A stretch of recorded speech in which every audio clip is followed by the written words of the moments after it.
आज जनपद गाजीपुर में सबका साथ सबका विकास की नीति को आगे बढ़ाने के लिए किस प्रकार जो भी बहन भाई एक कदम पीछे छूट रहे हैं उनको कैसे आगे लाया जाए, इसके ऊपर विचार मंथन हुआ। अमृत काल में किस प्रकार समाज में सहभागिता आगे बढ़ेगी, इसके ऊपर विचार मंथन हुआ। और जो योजनाएं मोदी जी ने, योगी जी ने हमको दी हैं, उनको सब तक कैसे पहुंचाया जाए, इसकी योजना बनी। हमारे युवाओं ने इसमें बड़ी संख्या में प्रतिभाग किया, उनकी हम सूची बना रहे हैं। ऐसे बच्चे जो अपना बिजनेस शुरू करना चाहते हैं, जो कौशल विकास में आगे बढ़ना चाहते हैं, जिससे कि जो योजनाएं हम लेकर के आए हैं वो सही पात्र तक पहुंचे, उसमें किसी प्रकार का कोई वेस्टेज ना हो, कोई नुकसान ना हो और ना ही कोई हमारे टारगेट छूट जाए। योजनाएं बहुत अच्छी हैं, लेकिन उनको सही लोगों तक पहुंचाने के लिए ऐसे कार्यक्रमों का आयोजन बहुत जरूरी है।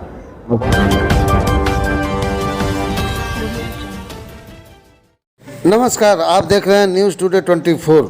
उत्तर प्रदेश सरकार में समाज कल्याण मंत्री स्वतंत्र प्रभार असीम अरुण आज गाजीपुर के दौरे पर थे और जलसा गार्डन में उन्होंने अमृत काल में सहभागिता कार्यक्रम में प्रतिभाग किया और बताया कि बीजेपी का उद्देश्य है कि सरकारी योजनाओं का लाभ समाज के अंतिम व्यक्ति तक पहुंचे और ये तभी संभव है जब इसमें सबकी सहभागिता होगी। और असीम अरुण IPS रहे हैं और मंच पर पहुंचते ही उन्होंने सबसे पहले मुख्तार अंसारी पर कटाक्ष किया और SP गाजीपुर ओमवीर सिंह को संबोधित करते हुए कहा कि आपने ऐसी व्यवस्था दी है कि आज वो व्हील चेयर पर घूमने से उनको डर लगता है। ये योगी जी के राजनीतिक संकल्प का परिणाम है कि आज अपराधी जेल के अंदर है और गाजीपुर में एक्सप्रेसवे आ चुका है। विपक्ष कि इंडिया गठबंधन पर बोलते हुए उन्होंने कहा कि NDA के उद्देश्य सबका साथ सबका विकास है, जबकि इंडिया का एक ही उद्देश्य है, मोदी हटाओ। इंडिया के पास मोदी जी का विरोध करने के अलावा कोई विजन नहीं है। देश और प्रदेश की जनता पर इसका कोई असर होने वाला नहीं है, क्योंकि आज देश की राजनीतिक वोट बैंक आधारित नहीं है बल्कि काम आधारित है। गाजीपुर में कभी माफिया राज हुआ करता था, पर आज यहाँ सुरक्षा का माहौल है। आज यहाँ एक्सप्रेसवे आ रहा है और इंडस्ट्री आ रही है। ओम प्रकाश राजभर के आने से NDA मजबूत हुआ है। वहीं सुभाषपा विधायक NDA का हिस्सा होंगे या नहीं, इस प्रश्न पर मंत्री का कहना था कि ये उनको सोचना है। हमारा शीर्ष नेतृत्व NDA को मजबूती देने में लगा है और हमारी जो नीतियां हैं उन्हें आगे बढ़ाना है। हमारा लक्ष्य सबका साथ सबका विकास और समाज के अंतिम व्यक्ति की भागीदारी ही हमारा लक्ष्य है। तो आइए सुनाते हैं इस मौके पर उन्होंने क्या कहा। आज जनपद गाजीपुर में सबका साथ सबका विकास की नीति को आगे बढ़ाने के लिए किस प्रकार जो भी बहन भाई एक कदम पीछे छूट रहे हैं उनको कैसे आगे लाया जाए, इसके ऊपर विचार मंथन हुआ। अमृत काल में किस प्रकार समाज में सहभागिता आगे बढ़ेगी, इसके ऊपर विचार मंथन हुआ। और जो योजनाएं मोदी जी ने, योगी जी ने हमको दी हैं, उनको सब तक कैसे पहुंचाया जाए, इसकी योजना बनी। हमारे युवाओं ने इसमें बड़ी संख्या में प्रतिभाग किया, उनकी हम सूची बना रहे हैं। ऐसे बच्चे जो अपना बिजनेस शुरू करना चाहते हैं, जो कौशल विकास में आगे बढ़ना चाहते हैं, जिससे कि जो योजनाएं हम लेकर के आए हैं वो सही पात्र तक पहुँचे, उसमें किसी प्रकार का कोई वेस्टेज ना हो, कोई नुकसान ना हो और ना ही कोई हमारे टारगेट छूट जाए। योजनाएं बहुत अच्छी हैं, लेकिन उनको सही लोगों तक पहुंचाने के लिए ऐसे कार्यक्रमों का आयोजन बहुत ज़रूरी है। मैं बहुत आभारी हूं पूरे गाजीपुर के प्रशासन का, अपने राजनीतिक जनप्रतिनिधियों का, साथियों का, कि आज ये सुंदर आयोजन किया गया। और इसकी सफलता यूँ होगी कि कम से कम 150 बच्चियों को हम लोग स्वावलंबन की ओर, कौशल विकास की ओर, अच्छी शिक्षा की ओर आगे बढ़ें। आप प्रशासनिक सेवा में रहे हैं और आज कारगिल दिवस मनाया जा रहा है। गाजीपुर से भी हमारे 6 जवान कारगिल में शहीद हुए थे जी। इसको लेकर सर क्या जी, आज विजय दिवस है और विजय दिवस क्योंकि एक बड़ी चुनौती हमारे सामने थी। पाकिस्तान की बुरी आदत हमेशा रही है और वो उन्होंने फिर से चेष्टा की थी हमारी ज़मीन के ऊपर कब्जा करने की। हमारी सेना ने, हमारे साथियों ने एक मुंहतोड़ जवाब दिया और आज के दिन हम विजय दिवस मनाते हैं। ये बहुत गौरव की बात है कि हमारे गाजीपुर के 6 साथी, 6 जवान इसमें शहीद हुए थे और अनगिनत साथियों ने इसमें अपना योगदान भी किया था।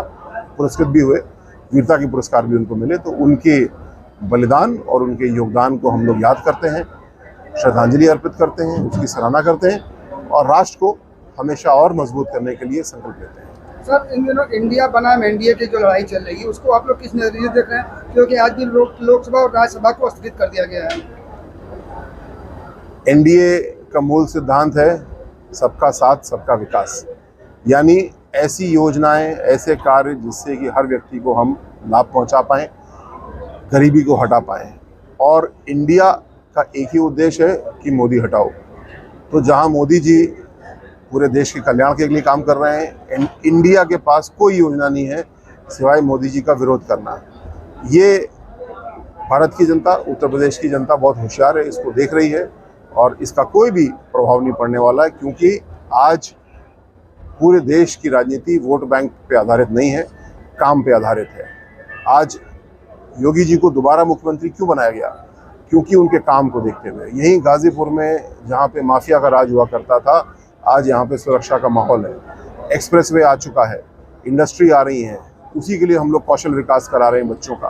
तो बिल्कुल व्यवस्थाएं बदल चुकी हैं और बदली हुई व्यवस्था में, बदले हुए माहौल में आप देख रहे हैं कि आज भारतीय जनता पार्टी या एनडीए मजबूत हुआ है, गाजीपुर में भी मजबूत हुआ है। आदरणीय ओम प्रकाश राजभर जी के आने से और मजबूती हम लोग को मिली है। तो इंडिया और एनडीए की कोई तुलना नहीं है, एक विकास के लिए है, एक केवल विरोध के लिए है। अंसारी को एनडीए का हिस्सा माना जाए? जी, अंसारी को एनडीए का हिस्सा माना जाए? किसको? अंसारी। ये तो वो स्वयं तय करेंगे। जी जी, है ना। ये हमें देखना है कि एनडीए के रूप में या भारतीय जनता पार्टी के रूप में जो हमारी नीतियां हैं उनको हमको आगे बढ़ाना है और सबको जोड़ने के लिए हमारा शीर्ष नेतृत्व काम करता है और उसी के लिए हम लोग काम करेंगे। मंत्री जी, आखिरी सवाल। मंत्री जी, कुछ दिन आप पूछ लें। मंत्री जी, बात किया जाए कि समाज कल्याण विभाग यानी जो भी विभाग हैं, समाज के अंतिम व्यक्ति तक योजनाओं की लाभ पहुंचाने की बात करती हैं। गाजीपुर में मुसहर समाज भी है, उनके पास योजनाओं का लाभ इस कदर पहुंचा है कि आज भी इस समाज के लोग चूहा मार कर खाने को यानी पेट भरने को मजबूर होते हैं। आज ही सुबह एक बैठक मैंने इस विषय में ऑनलाइन की, रास्ते में आते हुए, इसी बात के लिए कि जिस प्रकार अनुसूचित जनजाति में एक चिन्हित किया गया है पर्टिकुलरली वल्नरेबल ग्रुप यानी पीवीटीजी के नाम से, बुक्सा ट्राइब जैसे, उसी प्रकार हम चिन्हित कर रहे हैं अनुसूचित जाति में ऐसे बहन भाई जो सबसे ज़्यादा पीछे हैं, उनके लिए विशेष योजना लेकर के आए। जो योजनाएं उनको सही तरीके से सबसे पहले उन तक पहुंचाया जाए। और मैं आपसे बिल्कुल सहमत हूँ, मुसहर समाज के बहनों भाइयों के लिए हम लोग बहुत काम कर चुके हैं, मुख्यमंत्री जी स्वयं काम कर रहे हैं और उन्होंने इसका बहुत सुधार भी कराया, लेकिन इसको और ऊंचाई हम लोग देंगे योजनाबद्ध तरीके से। सर, आखिरी सवाल, शिक्षा की बात की जा रही है। गाजीपुर में कुछ ऐसे स्कूल हैं, जैसे एक शहीद का गांव है पड़ैनिया मोहम्मदाबाद में, जहाँ पे प्राथमिक विद्यालय तक पहुँचने के लिए आज तक सड़क नहीं है। इसके अलावा खबरपुर ब्लॉक में एक गाँव है जहाँ पे सड़क और बिजली नहीं है प्राथमिक विद्यालय तक, और तमाम ग्रामीणों की शिकायतों के बाद भी इस पर ठोस पहल नहीं हो रही, क्या कहें? इसमें पिछले 6 साल में आपने देखा बहुत ठोस पहल हुई और पिछली सरकारों ने सरकारी विद्यालयों को, परिषदीय विद्यालयों को बिल्कुल वरीयता नहीं दी। लेकिन आदरणीय योगी जी ने एक अभियान चलाया कायाकल्प के नाम से, और कायाकल्प में आपने देखा कि सभी विद्यालयों को इंफ्रास्ट्रक्चर के हिसाब से, यानी भवन, टाइल, फर्नीचर, स्मार्ट क्लास, सब चीज़ें दी गई। आप जिन विद्यालयों की बात कर रहे हैं, अच्छा कि आपने बताया, वहाँ तक के पहुँच मार्ग को भी ठीक किया जाएगा। और अब आप देख रहे हैं कि बहुत बड़ी संख्या में शिक्षकों की भर्ती हुई है, आगे और हो रही है, क्योंकि केवल भवन नहीं पढ़ा सकता है, केवल स्मार्ट क्लास नहीं पढ़ा सकता है, अच्छा टीचर पढ़ा सकता है, जिसके लिए हमारे शिक्षकों को निपुण बनाया जा रहा है और हमारे शिक्षक सही संख्या में उपलब्ध हो चुके हैं और अच्छी पढ़ाई अब वो करा रहे हैं। टीम न्यूज़ टुडे 24 बने रहे ऐसी ताज़ा तरीन खबरों के लिए। नमस्कार।